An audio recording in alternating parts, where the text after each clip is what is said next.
आम गाँव बाघ नाटक से अलग बाघ नाटक होते दी ओडिया नाटक चलो मैंने सीन चलिए चार्टा गोटे चलिए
मिश्रण दुई आने पांच आउट प्लेयर देखो तीन देखा दुईट देखला से मिसेक कह पांचटा तापर दुईटा एपुल और ये गोटे एपुल दुईटा मिसेक से तीन एपुल कह चार नटू दुईटा नटू से दुईटा मिसेक छह नटू कह बाटी आम केतटा पकेगा आम मनर 7टा पकड़े प्लेट 7टा भी कह रंग देवे आम एमती गोटे चित्र काटा जोटा खाली खाली घर थी से भितर आम कह दुईट को रंग दियो से दुईटा को रंग दबा तीन टाक आम रंग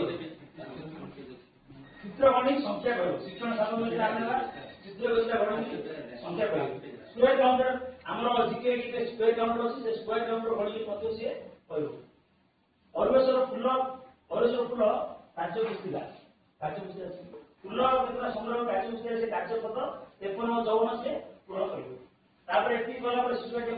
प्रथम शून्य रु 9 संख्यार प्रयोग करेंगे माने आमर जो विषय प्रसंग निजी शून्य तेणुक प्रथम श्रेणी पिला चुराइब शून्य रु 9 संख्या प्रयोग करेंगे अर्थात 9 संख्या से प्रयोग करेंगे दुईटी लड़ू को एका सागे पकाई बड़ संख्या सान संख्या प्रयोग करेंगे माने आम नेबा 8 लड़ू तापर माने सी तार छोट संख्या छोट तार कम संख्या लड़ू से प्रयोग करेंगे सान संख्या प्रयोग ग्राफ कार्य रंग देवे अर्थात आम मन 6टा तार भरा माने 6टा भरा से तीनटा को सी रंग दब तार अर्थ से 6 रु 3 से व्यू कर तीनटा को रंग देला तीनटा रोजी सेमती 5टा यदि आम भरा आम पाचे से 2टा को रंग दब आठ रहा 3टा करूँ कार्य पुस्तिका पृष्ठा 45 पाठ्य पुस्तक पाठ 15 संख्या बिले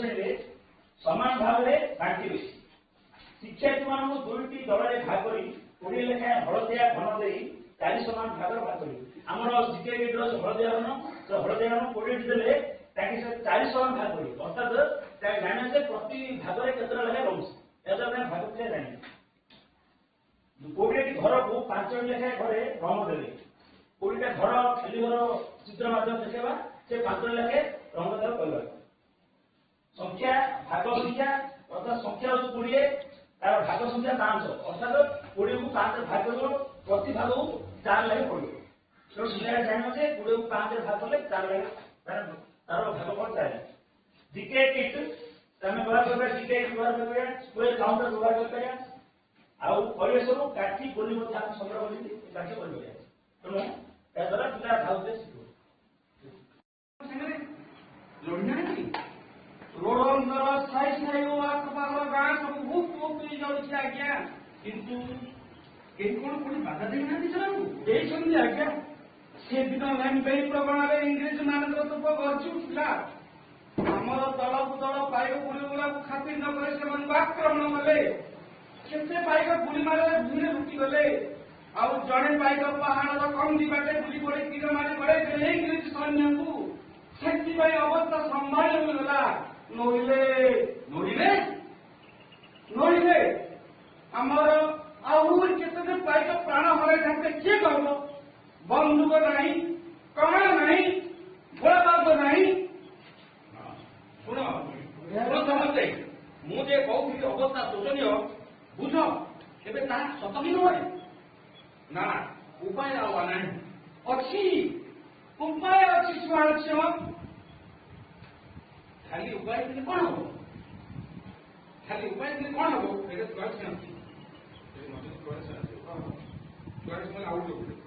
ଖାଲି ଉପାୟ ଥିଲେ ସିଏ ଖାଲି ଉପାୟ ଥିଲେ ମଝିରେ ଆସିକି ଖାଲି ଉପାୟ ଥିଲେ କଣ ହବ? ଆମେ ଯେମିତି କଥା ବେଳକୁ ମତେ ବେଶୀ ଜଣାଇବ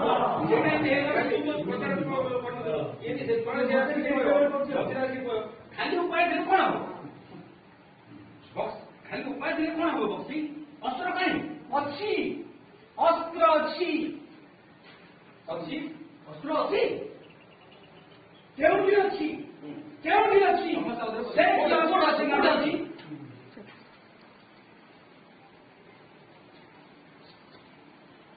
ସେ ଏକ ନୂଆ ପ୍ରକାରର ଅସ୍ତ୍ର ଅଛି ତୁମ ପାଖରେ, ଅଛି ମୋ ପାଖରେ, ଅଛି ପ୍ରତ୍ୟେକଙ୍କ ପାଖରେ। ସେ ଅସ୍ତ୍ର ହେଉଛି ଇଂରେଜମାନଙ୍କ ସହିତ ଅସହଯୋଗ। ଅସହଯୋଗ? ସେ ପୁଣି କଣ? ହଁ, ଅସହଯୋଗ। ଇଂରେଜ ପକ୍ଷରେ କଣ ହେଲେ ଜଣେ ହେଲେ କାହାରି ସହିତ ଆମର କୌଣସି ସମ୍ପର୍କ ରଖିବା ନାହିଁ। ଇଂରେଜ ମାନେ ଆମଠାରୁ କର ଆଦାୟ କରି ସେଇ ଧନରେ ଆମ ବିରୋଧରେ ଲଢ଼େଇ କରୁଛନ୍ତି। ଆମରି କ୍ଷେତ୍ର ଶସ୍ୟରେ ପୂର୍ଣ୍ଣ କରୁଛନ୍ତି ତାଙ୍କର ଖାଦ୍ୟ ଭଣ୍ଡାର।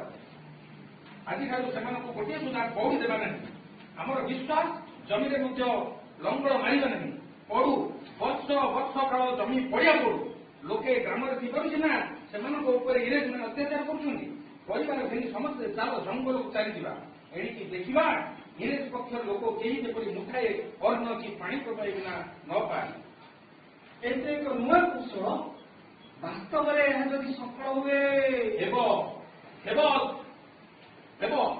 କରୁନାଙ୍କର ନିଶ୍ଚୟ ହେବ। ଇଂରେଜ ଏଣିକି କାହାଠାରୁ କର ଆଦାୟ କରିବ କରୁ, କାହାର ଫସଲ ନେବ ନେଉ, କାହା ଉପରେ ଅତ୍ୟାଚାର କରିବ କରୁ। ଦେଖ, ବିଚାର କରି ଦେଖ। ବିଚାର ଆଉ କଣ ବକ୍ସି? ଏହା ହିଁ ତ ଶେଷ ନିଷ୍ପତ୍ତି। ବେଶ, ତାହେଲେ ଆଜିଠାରୁ ଏଇ ନୂଆ ଯୁଦ୍ଧ ଆରମ୍ଭ ହେବ। ଆମେ ଏଇ ପନ୍ଥାରେ ଦୃଢ଼ ରହିଲେ ଦିନେ ଇଂରେଜ ମାନେ ଭାରତ ଛାଡ଼ି ଚାଲିଯିବାକୁ ବାଧ୍ୟ ହେବେ। ଜୟ ଭାରତ ମାତା କି ଜୟ। ବନ୍ଦେ। ମୁଁ ଜଙ୍ଗଲରେ କାହାରିକୁ ଭୟ କରେନି। ମୋର ହେଣ୍ଟାଳ, ମୋର ରଡିକୁ ହେଣ୍ଟାଳ ରଡି କୁହାଯାଏ। ମୁଁ